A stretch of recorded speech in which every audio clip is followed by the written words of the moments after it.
Book TV asked Representative Buddy Carter, "What are you reading?"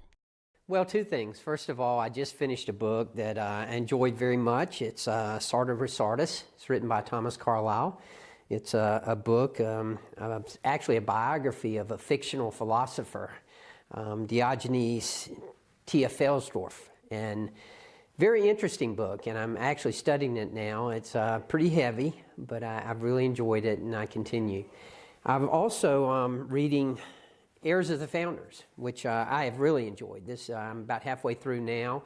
It talks about three different characters. First of all, Daniel Webster, John Calhoun, and Henry Clay. And this is the early '80s, and talks about. And it's actually relevant to what we're going through today, because they were all competitors, so to speak, and all members of the House of Representatives. And it talks about tariffs, and that's kind of something we're doing right now as well. So I've found it very interesting and have enjoyed both of these books.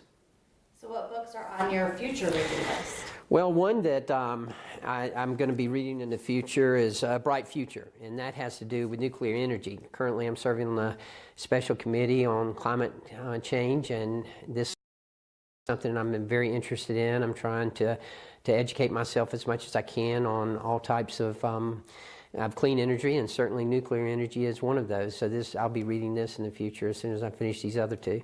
So how do you select the books that you read? Well, that's an interesting question. I try to be as diverse as I can with my reading. I've really gotten into some of the early 1800s and mid 1800s. I just finished a couple of months ago Andrew Jackson, The Battle of New Orleans, which I enjoyed. Then I had read a book about Thomas Jefferson and the Tripoli Pirates, and read a book about Abraham Lincoln and his last trial before he became president. Have enjoyed all of those, and just really enjoy reading. We spend a lot of time in the air on airplanes, as you can imagine, so I have a lot of opportunity to read while I'm flying, and it's a good way to pass the time. Congressman Carter, thank you so much. Thank you. We want to hear what you're reading.